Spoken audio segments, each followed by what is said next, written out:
everyone, and welcome to the 2012 NABAFL.com.au Phantom Draft. My name is Matt Thompson, and we are here with the AFL's draft gurus, Kevin Sheehan and Mick Ablett, and most importantly, the guy who has put this round one prediction together, our draft reporter, the award-winning Callum Toomey. Welcome, guys. Cal, this is your first Phantom Draft. It takes a lot of work. Yeah, there's been a lot of calls and a lot of meetings over the last couple of weeks, Matty, but we'll see how it stacks up on Thursday night. And Kevin, of course, this is only a prediction for the first round of the draft coming up on Thursday night on the Gold Coast. How settled is it as we speak right now?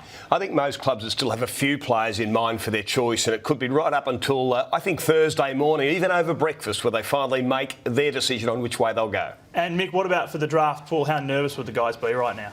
They'd be super nervous, Matty. They've had exams going on, the good majority of them, and there's no doubt there's still a couple of restless nights to go. All right, well, let's get stuck into it, beginning with pick 24 for the Brisbane Lions. Cal? Yeah, pick 24 is Nick Graham, midfielder from the Gippsland Power. The Lions after another midfielder, a bit more midfield depth, and he's a pretty good choice. Shifter?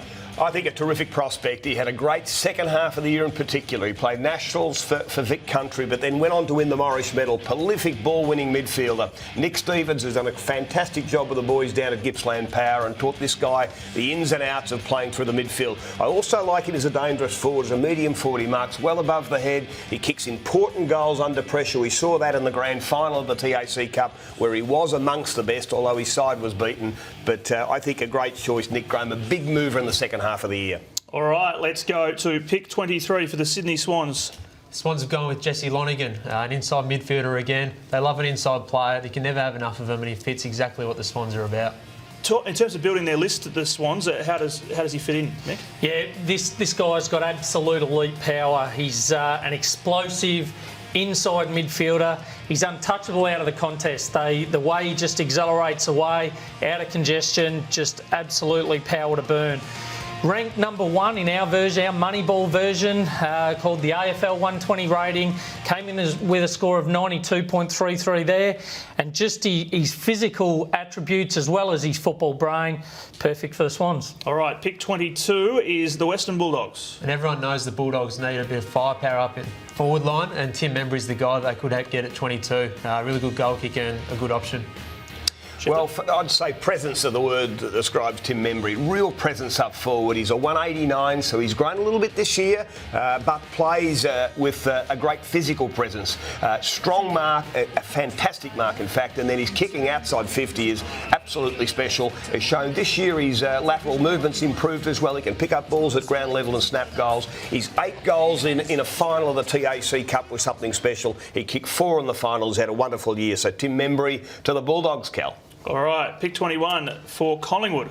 Yeah, the Pies have lost a couple of key position players of late. Chris Tarrant and Chris Dawes, obviously, to the Demons. So Tom Cleary, another mid defender, a big key defender. Good pick for them. Nick? Yeah, 192 centimetres, Tom Cleary from the Murray Bushrangers. Ran a 15.1 beep at the National Draft Combine, so has absolute elite endurance. He's a 70% efficiency user of the football by foot, and a very, very smart reader of the play. So got some similarities to, I'd say, like a Matthew Scarlett type.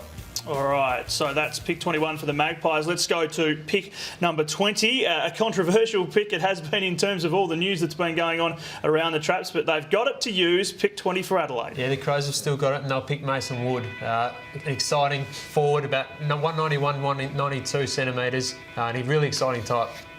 Yeah, this guy's a left footer that really has grown in the TAC Cup this year. I'm glad they've allowed 19-year-olds to play. He's a boy that couldn't make it at 17 and 18, has really come on this year. He's a fantastic athlete, presents as a marking forward, could even play on the wing with his raw athletic ability. A 400-metre star at school level that really unfolded under Mick Turner's program there with the Geelong Falcons. So Mason Wood, a big move at this year. All right, now as we know, the Magpies have a fair bit to play with. A couple of picks coming up for them now. Pick 19. I think they'll get in ahead of the Crows and get Ben Kennedy, the South Australian small forward and small midfielder. Yeah, he's a 174 centimetre pocket rocket. Little left footer, this kid. He's a back-to-back All-Australian. Was injury interrupted coming into this year's Under-18 Championships, and just absolute innate ability to get to the fall of the football. He's a 7.89 second agility, AFL agility test, which just gives him that ability to step through traffic. His lateral movement's super, can also go forward and kick goals. All right, so that's pick 19. The Pies also have pick 18, Callum. And this guy, Jake Stringer, probably would have been a little bit high if not for his badly broken leg at the start of last year. The Pies have the system and the patience to get him through. Talk to us about that, Shifter, in terms of the injury as well. Yes, made that recovery. In his first couple of games back, he was sensational. Kicked 8 goals and all of that great marking ability we see in the vision was apparent. He just had some moments in the middle of the year having lacked the preparation. The physical preparation was a bit flat, but then finished the year playing some great games for Bendigo Gold and the VFL. Reminded everyone of his elite talent. This guy's got a great hard edge, a super one-on-one player. Plays as the marking forward, or he can come up through the midfield where he's a prolific ball winner as well. No risk despite that serious injury? All clear from the doctors. Jake's ready to go. All right, pick 17, the Fremantle Dockers, Cal. Everybody knows the Dockers need a key forward, and Tim O'Brien's their man at pick 17. Really exciting type from South Australia. Yeah, he certainly is, Cal. He's a 193 centimetre jack in the box. He's the crowd pleaser, this kid. I watched him down in Tassie in round 1 of the NAB AFL Championships. Kicked 6 goals down there and had the Tassie boys looking around wondering where he was coming from next. So he's also very, very quick. He runs a 2.94 second 20-metre sprint, which is elite for a player of that size. The Cats have pick 16 to use, Cal. And they've been linked a lot to Jake Stringer at this pick, but I think they'll go with Taylor Garner. Medium forward with a lot of courage, takes his grabs, and can play in the midfield as well. Shifter? Well, we say he's uncanny in the air, and we say that because he can take marks from all angles. And did he have a wonderful under-18 national championship playing for Vic Country? Made all-Australian honours after not being on the radar virtually this time last year. A bit like a Nate Fyfe, if you could just picture him, the Freo star. He's got great lateral movement. I think he can push up toward the midfield as well. But a shoulder injury kept him out of the draft combine, didn't test there. So you're going back to that raw ability that we saw through the national championships was pretty special. Pick 15 is for North Melbourne, Callum. Yeah, the Roos like solid citizens and players that they can bank on, and Nathan Rovat's one of those guys. Wins his own ball, got a lot of it during the year and had a terrific season. It's that phrase, solid citizen, Mick. Yeah, absolutely. And look, obviously with the great Brent Harvey starting to get towards the end of his career, he'd make a very, very nice replacement, this kid. His ability to come out of the stoppage on either side of the body makes him very, very special. Gives him some similarities, I think, to a Sam Mitchell type. Around the stoppages, he just excels. He's an All-Australian under-18 player this year. And like I say, a very, very good replacement for Brent Harvey. All right, we are moving through it. We're up to pick 14 now, Greater Western Sydney Giants. Yeah, and a big call. They go the giant ruckman in Brodie Grundy, the best ruckman in the competition. He slips through to pick 14, I think. Yeah, that's a big call. That's Cal's analysis. Kevin, what do you make of that? Because I was thought he would go much higher. Well, I think he's going to be a ruck star in the AFL. So if he slips through to there, the Giants will be rapt to get this young giant. Back-to-back All-Australian. No doubt the best ruckman in the draft. Some of his work is first class. His direction to the smaller players around the stoppages is that. He can go forward and have a presence as well and kick goals. He's played some senior footy in the Sandful. I think he'd be a steal of choice 14. Yeah, that's a big call. We'll be ticking it off on draft night, Cal. Let's turn our attention to the Gold Coast now. That's where we're all heading for Thursday night. They have pick 13. And they've been strongly linked to Josh Simpson, an Indigenous runner from Western Australia. Really good skills, a Scott Clayton type of player, and he'll settle in well with his good friend Jack Martin. In terms of what the Gold Coast need as they continue to build their list, perfect pick, Mick? Oh, Matty, he's a great talent. He's a 184 centimetre medium midfielder. Can push forward at times, very, very dangerous around goals too.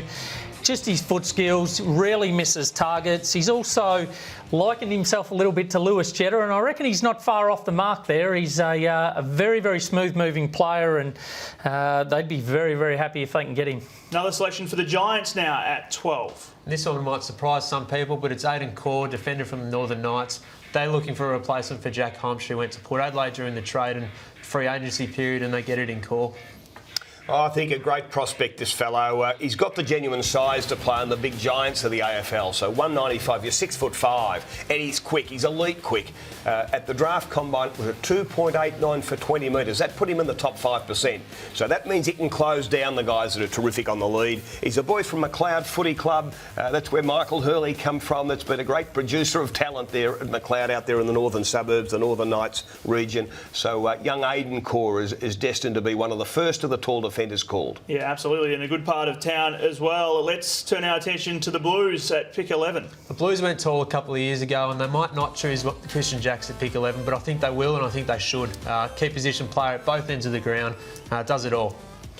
Yeah, he is. He's a boy from Carey Grammar. He's your genuine swingman. There's very few guys of his size have got the ability to play both ends. He's one of them. Just his aerial prowess and his dominance when he's on his A game, sensational. And his set shot goal kicking, I haven't seen too many guys kick just as accurately as what he does. Very, very rarely misses. All variety of distances, and look, he could plug a number of holes, whether it was back or forward. We can absolutely guarantee that Callie's going to get the next pick right. It's pick 10 for Essendon. Yeah, I think you can lock this one in, Matty. It's Joe Danaher, obviously. The Bombers were wrapped when he signed a couple of years ago with the club, and he'll play 10 to 15 games next year and possibly more. This is the Bomber bonus in the draft, this one. Fancy getting this guy at choice 10. He would have gone probably at 1 or 2. That's how talented young Joey is. It's not just his height at 201. He marks it like Paul Salmon. Impossible to beat when he gets on the leap. He's got a great natural leap, and then the way he stretches for the ball at the highest point. I feel sorry for the tall defenders trying to get up there. A left foot kick, and we just saw some glimpses in the national championships of this young fella's talent. Don't want to put too much pressure on him, but do we expect him to have an instant impact? Well, he's had that bonus under the father-son rules to be training 1 day a week with the Bombers over the course of the year. You can see the benefit of that. Big, strong boy now, and I think he's quite capable of playing some early games. All right, Cal, pick 9 is for Richmond. Yeah, it is, and it's going to Nick Vlostone, Northern Knights, midfielder and half-back. Really tough play in the same mould of Damien Hardwick, who loves these sort of guys. How does he fit into the Tigers? Captain Vic Metro in the successful championship winning team this year, and like Cal said, Damien Hardwick would absolutely love this kid. He's courageous, he's tough, hard as a cat's head, just very rarely fumbles the footy, whether it's on the ground or in the air, where he's also a very good overhead mark for his size. Moved from the midfield to halfback during the championships, and geez, did he excel. Turned out to be an all-Australian player at that level. One to watch for the Tigers. All right, we're zeroing on the business end, 2/3 of the way through our Phantom draft. At pick number 8, the Brisbane Lions. Jackson McRae, and the Lions would have a tough choice between Jackson and his good friend Christian Jacks, but I think they'll go with Jackson. Another wingman, half forward, half back type, can do it all really. I'd call him an outlier, one outside of the normal system. 12 months ago, not getting a game at the Oakley Chargers, but from game 1, he was just prolific in winning the footy. Just won the ball and stood out, went to nationals and again was dominant. He can play anywhere in those running positions, whether it be half forward as a lead up, across the midfield, even from half back. A left footer, a slightly awkward kick, but kicked it straight on 6 occasions versus Tassie. 6 goals in that game. He was the one that kicked the golden point to win the Oakley Chargers, the TAC Cup Grand Final. That was a great note to end his season on, and I think there's even a bigger prize coming on Thursday for Jackson McRae. Yeah, absolutely. Attracts everybody's attention with a moment in your career, an early part of your career like that. Port Adelaide now has pick 7. Yeah, and another tough call for the Power. I think they'll go with Sam Mayes ahead of Brodie Grundy, but it is a 50-50 call. Sam Mayes, quality midfielder, quality half forward, uses the ball really well. He's a class act, absolute class written all over him. He's a half forward that really works up the ground at 187 centimetres. He's got the ability to do it at ground level and in the air. Goes on those really long searching leads. Just saw that clip there, just his goal sense and that innate ability. The radar's on, he knows where they are, which is very, very important for a player that plays the role he does. And 27 disposals down in Tassie in round 1, first class. All right, we're up to pick 6 now, the Western Bulldogs. Troy Menzel obviously had his knee issues, but I think the knee's been ticked off and he gets through the Dogs at pick 6, adds a huge amount of poise and skill to their forward line. Your word on that injury, first of all? The injury, I think, will be fine. There could be somewhere in a 10 or 12-year career where he might have to have some work done. But I'd put that aside, not fall for that. I call him Mercurial Menzel. I think he's that. He has got some brilliant ability to win the contested footy and to find spaces the great players can, to get away from those opponents and to kick goals. And surely that's what the game's still about, to really convert. He kicked 9 in the first game of the Nationals, 6 in the next, and I think that Troy Menzel is one of the exciting forwards in the draft this year. All right, we're up to pick number 6, Cal. And this will be a bit of a surprise. Pick 5, Ollie Wines, falls in the Bulldogs' lap after getting through the Demons. Contested ball king, and I think they'll love him at the Dogs under Brendan McCartney. Pick 5 it is indeed, Mick. Yeah, absolutely. Look, he's a 188 centimetre. He's actually 90 kilos, so he's an absolute competitive beast. Got some similarities to Jobe Watson, just his dominance around stoppages, also that ability to push forward. He's a class act on and off the field. Again, another All-Australian player, brilliant decision maker, brilliant football brain, just a classy kid. All right, I've caught up now. As we continue along, we have 4 picks to go, and this is for Melbourne at pick 4. The South Australian captain, Jimmy Toomper's got everything that the Demons need. He does it all in the midfield, goes forward, kicks a lot of goals. They need him, and he's the best available at pick 4 for sure. I call him the boy with the dancing feet. He just sidesteps around them and twinkle toes along. He just keeps getting the footy. He's prolific. He's a wonderful leader. I love the fact that he plays at his best against the best. He really rises for the big games. He even did that as a youngster in the South Australian Grand Final last year to be among the best few on the ground. He's a great fella to have in your football club. Leadership written all over him, and he'd be a great pickup for whoever takes him on draft day. All right, we're up to the final 3 as our countdown continues, and all of these, of course, for Greater Western Sydney at pick 3. It's Lockie Plowman, key defender from the Calder Cannons, rebounding player. This is the Giants addressing their needs. They get him a little bit higher than he may have otherwise been, but he's a great player and he'll be lining up for them next year a lot, I'd say. And that is an incredible goal, as you see him make his way from one end of the ground to the other, Mick. Yeah, really cool cat. And he reminds me of another cool cat, Andrew Mackie, in his ability to come off his opponent, win the footy back. Also able to rebound, uses it very, very well out of the back line. And, yeah, look, he's certainly going to address a lot of needs regardless of where he went in the draft. Pick 2. This is another tight call, but Jonathan O'Rourke gets the nod. Another cannon, midfielder who does it all. Classy, great representative for Vic Metro, and I think he'll play a bit of footy next year as well. I call him a real pro, this guy. He's got a great hunger for the game. He's a student of the game. He can play inside or out, which is pretty important. Also a great user of the footy. And like all of the good young players, a great decision maker. When to give it, when to use the hands, when to use the feet. He's had a wonderful year, which included All-Australian. And I like the fact, Kelly, you've gone for a lot of guys with that performance on the board that were recognised in the middle of the year through All-Australian honours. All right, and last of all, pick 1. This bloke has had a lot of publicity over the journey, and it really is no surprise. No surprises at all that Lockie Whitfield's going to be pick number 1 on Thursday night. He's headed to the Giants, the Dandenong Stingrays midfielder. He wants to play round 1 next year, and I think he will for the Giants.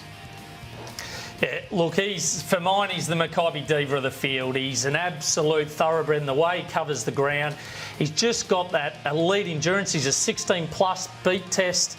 And he just even still got that power at the end of that running as well. So his father Richard's actually a class full forward down on the Mornington Peninsula. He was a very, very popular guy down there, and Lockie may have just got some traits from his mum, I think, Kev. Yeah, I think Mum was the runner. Look, you talk about Maccabi Diva as a Melbourne Cup horse. I think of the Cox Plate with this guy because his cruising speed is terrific. Then he accelerates on top of that. And that's what makes him such a tough matchup for anyone through the midfield. A very elite runner. His use of the ball, taught by his father, I think, that a lot of kick-to-kickers when he was a kid, is super elite. I'd like him to a Brendan Goddard. You go back to Goddard and Koch, and those boys were wonderful kicks as juniors. He's right up in that bracket.